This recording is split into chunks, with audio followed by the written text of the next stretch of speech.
Um relatório da Agência Brasileira de Inteligência pinta um cenário assustador para 2026. Ele inclui apagões gerados por Big Techs, uso de deepfakes para espalhar desinformação e até um repeteco do 8 de janeiro. Apertem os cintos, viu? Não vai ser fácil. Vamos falar sobre isso com a nossa Sofia Labanca agora no Plantão do Meteoro. Bora lá.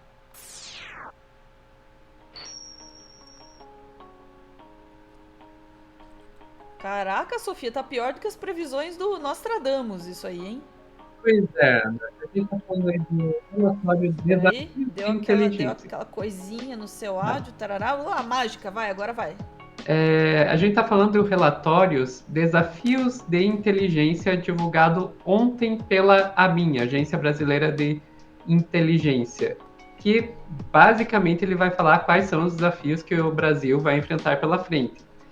Ele vai definir, Ana, 5 principais riscos, sendo que o primeiro deles é justamente a segurança das eleições de 2026. Eu vou colocar aqui na página e a gente, na página na tela e a gente vai vendo juntos aqui o relatório. Então está aqui o relatório Desafios de Inteligência edição 2026 da ABIN.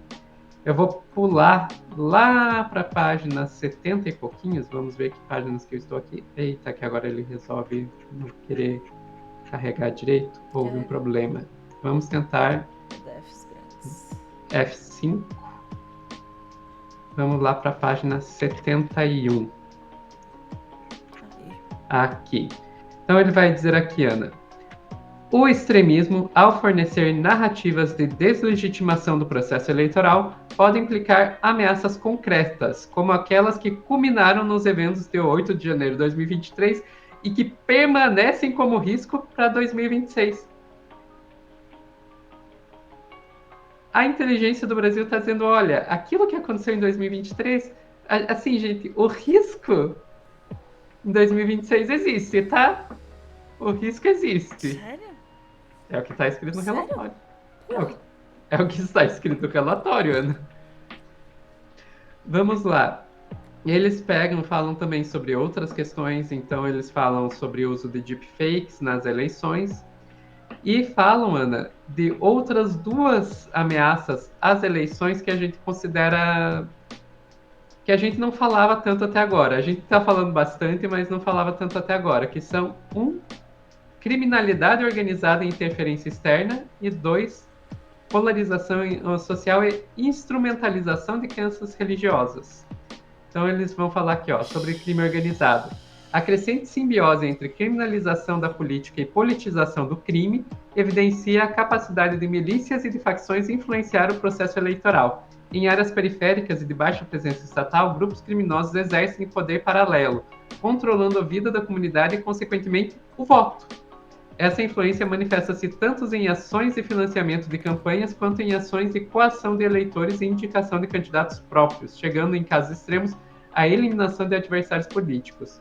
A penetração da criminalidade na política descaracteriza a representação democrática e ameaça as instituições, corrompendo-as por dentro. A gente estava no intervalo entre cortes, Ana, falando sobre como o voto da maioria não necessariamente significa o interesse da maioria, né? Aqui está um bom exemplo disso. Um bom exemplo de. E, de novo, a BIM está colocando isso como um dos maiores desafios para as eleições de 2026. Outro dos grandes desafios para 2026 a gente vê aqui. Nesse contexto, tem sido observada a instrumentalização de crenças religiosas como elemento de mobilização e de polarização. A exploração das diferenças religiosas nesse sentido, em vez de promover o necessário diálogo entre religiões, contribui para traçar divisões, justificar posições intransigentes e mobilizar fiéis por agendas eleitorais com base em uma lógica de guerra religiosa. Essa dinâmica amplia a polarização e submete o debate político a dogmas que afrontam o princípio da laicidade do Estado. Ana, eu acho importante dizer isso, que está no mesmo o capítulo que está falando, por exemplo, da desinformação e manipulação tecnológica, e que está da deslegitimação do processo eleitoral. A gente está falando, Ana, de um relatório da ABIN, da Agência Brasileira de Inteligência, que está colocando o extremismo religioso, a influência das milícias na política e as deepfakes no mesmo nível. E eu vou te dizer, Ana, eu não acho que eles estão errados em fazer isso. Não estão mesmo. A milicianização e a teocratização da política são ameaças tão grandes quanto o deepfake, mas as pessoas falam só do deepfake. Tá certo em se preocupar com o deepfake? Tá certo em se preocupar com o deepfake. Mas a gente tem que falar do resto também, tá? E eu não vejo a esquerda se engajando com a mesma vontade nesses assuntos. Mas, enfim, tudo isso entra no primeiro dos 5 riscos, que é a segurança da eleição.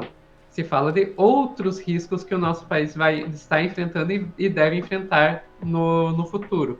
E é interessante pensar que 3 deles têm a ver com tecnologia. Esse relatório vai falar sobre a transição para criptografia pós-quântica. O que diabos é isso?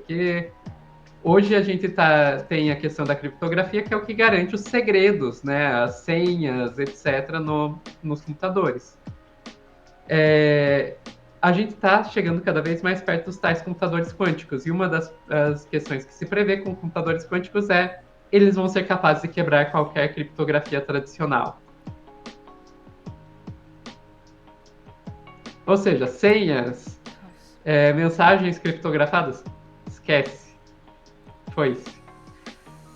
Outra questão é que eles falam sobre ataques cibernéticos autônomos com agentes de inteligência artificial, ou seja, que as IAs, a gente fala tanto do uso delas para deepfake, pois bem, dá para usar elas para fazerem ataques cibernéticos também, tornar muito mais fácil fazer ataques cibernéticos.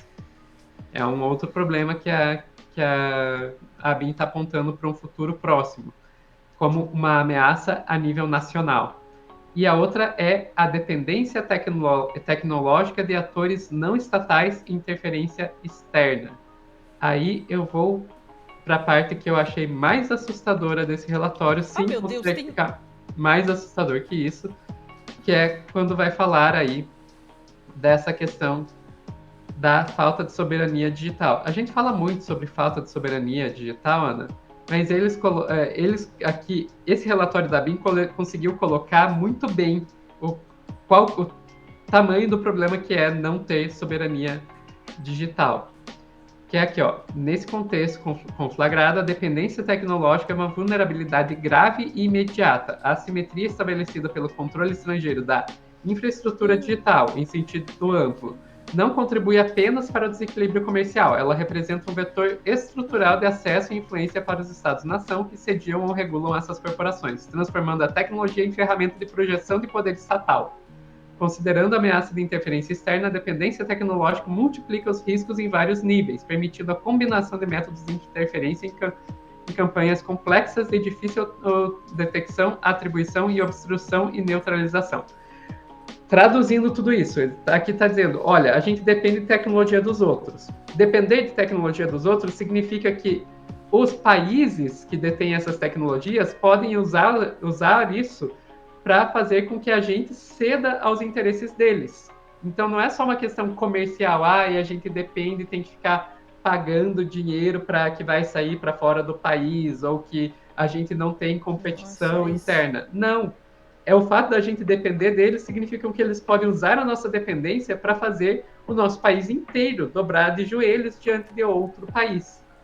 E daí eles vão falar desses 3 níveis que isso acontece. O primeiro nível, que é a dependência facilita a interferência por intermédio de operações de informação, ou seja, eles podem usar a nossa dependência, por exemplo, do Facebook, Instagram, YouTube, para fazer campanhas de desinformação no nosso país que passem desinformação que faça a gente seguir os interesses deles em vez dos nossos. Segundo nível, espionagem cibernética sistêmica, ou seja, como a gente depende deles, eles sabem tudo, então a gente está colocando os nossos dados nos data centers deles, entendeu? Então eles têm acesso a todos os nossos dados porque eles estão estocando os nossos dados. E terceiro, e o mais drástico, potencial de sabotagem. Se a gente está colocando os nossos dados nos data centers deles, quem diz que eles não podem simplesmente apagar os nossos dados? Se a gente depende dos satélites deles para ter a nossa telecomunicação, quem diz que eles não podem simplesmente desligar o nosso sinal de internet, desligar nosso sinal de celular? Estão entendendo o tamanho do nível? E daí vem na parte mais assustadora, Ana. A verdadeira eficácia da interferência reside na combinação híbrida dessas ações potencializadas pela tecnologia. Um ator externo pode, por exemplo, utilizar seu acesso privilegiado a infraestruturas de nuvem e software de gestão para exfiltrar dados sigilosos sobre vulnerabilidades operacionais de sistemas de gerenciamento e distribuição energética. Simultaneamente, esse ator pode lançar uma campanha utilizando as plataformas digitais para disseminar narrativas e pânico sobre um suposto risco iminente de apagão, minando a confiança pública na gestão estatal. Com o país-alvo sob intensa pressão pública pela guerra cognitiva e com suas vulnerabilidades técnicas mapeadas pela espionagem, o ator externo lança a mão de ações de coerção. Não há necessidade de um ataque de sabotagem completo e ruidoso. Essas ações podem manifestar-se como demonstração de força, uma breve interrupção de fornecimento de energia em uma área industrial, servindo como uma ameaça crível e não atribuída, a qual a força do país-alvo, no qual força o país-alvo a ceder às demandas geopolíticas ou comerciais. Ou seja, os Estados Unidos diz: Brasil, vocês vão vender todas as commodities de vocês para a gente a preço de banana. O Brasil diz: não, não vamos. Daí eles, ok, fazem uma campanha de desinformação nas redes sociais, dizendo: vai ter apagão. Daí eles mapeiam todo o nosso sistema de energia elétrica, usando a tecnologia que é deles.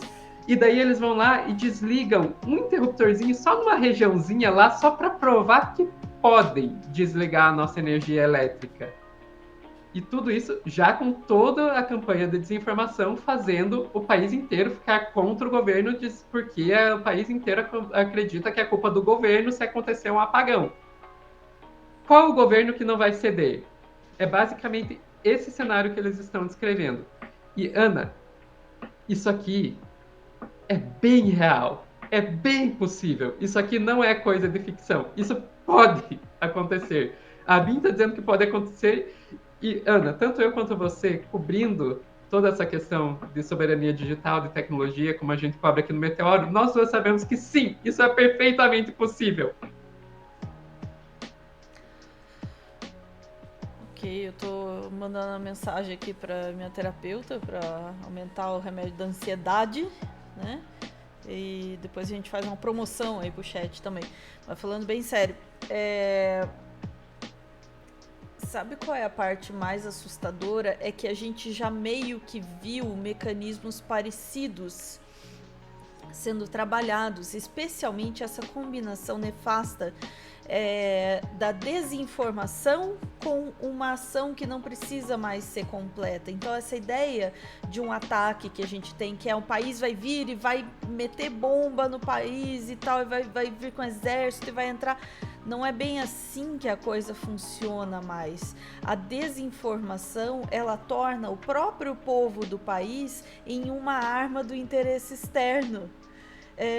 E a gente já viu essa tentativa acontecer agora no caso das taxas, né? Das taxações. Quer dizer, começa... Só que não deu certo, porque a gente conseguiu contra-atacar a desinformação e virar o discurso em tempo. Mas é uma técnica que existe e que pode muito bem ser tentada de uma forma até mais descarada, né? É realmente preocupante, Sofia, porque essa combinação, sinceramente, é a combinação da desinformação com o fato das nossas informações e a gente depender da tecnologia estrangeira. Isso é uma coisa que já faz tempo a gente vem batendo nessa tecla, né, de que é necessário que a gente tenha uma autonomia tecnológica em relação aos outros países, e é exatamente esse o motivo, né? Não apenas porque alguém pode ir lá e falar: o negócio é o seguinte, dados de vocês aí, tá tudo aqui, toda a rede de vocês precisa passar por aqui, agora vamos aumentar os preços aí, vamos tá tudo na nossa mão. É pior ainda. é pior, porque usa a desinformação para minar por dentro e tornar esse ataque muito mais fácil, muito mais efetivo, porque não É um não catalisador, precisa... né? É um catalisador, exatamente, é um catalisador. É extremamente preocupante, Sofia. A Acho que única eu coisa tô que eu rindo acho de nervoso. só tem uma única coisa boa que eu vi em todo esse Ah, relatório. ah. A BIM fazendo o trabalho dela. Então, o pessoal tinha perguntado aqui no chat, eu até estrelei aqui. Pera, essa equipe da BIM 2025 é a mesma BIM 2022 que ainda tá procurando os nomes do Não, Medellín em não é. Brasília? Eu imagino que Não, não. não, não é a mesma BIM que não conseguiu descobrir os nomes do Medellín em Brasília.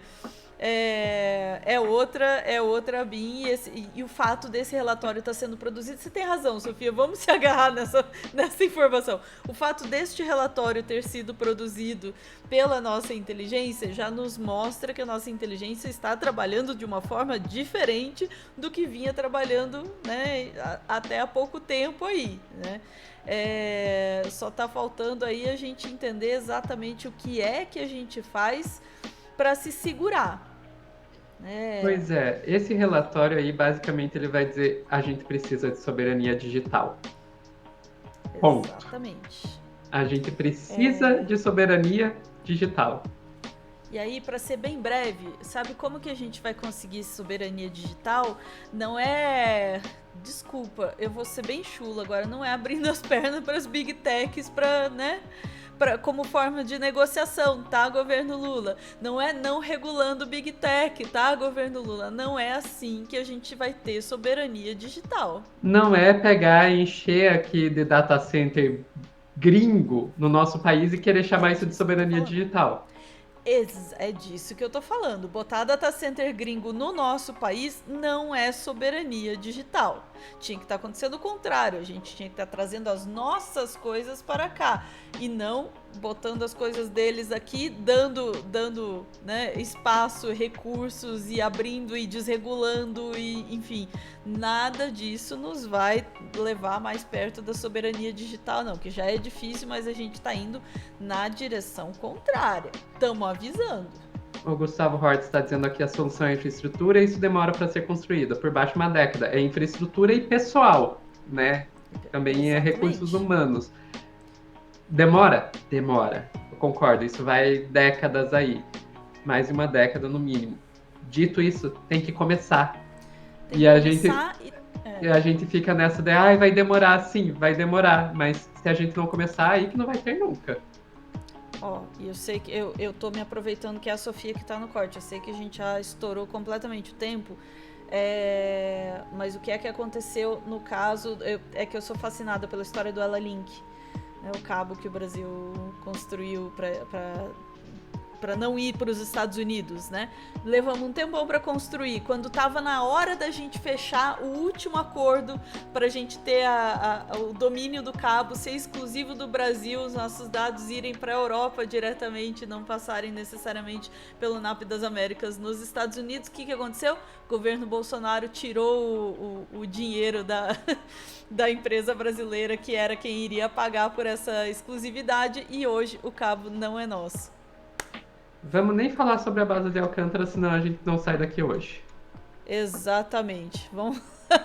Ficamos por aqui indignados, preocupados, mas buscando pelo menos alguma solução, uma pressão que nos leve para alguma solução, né? Porque só se desesperar também não adianta muita coisa.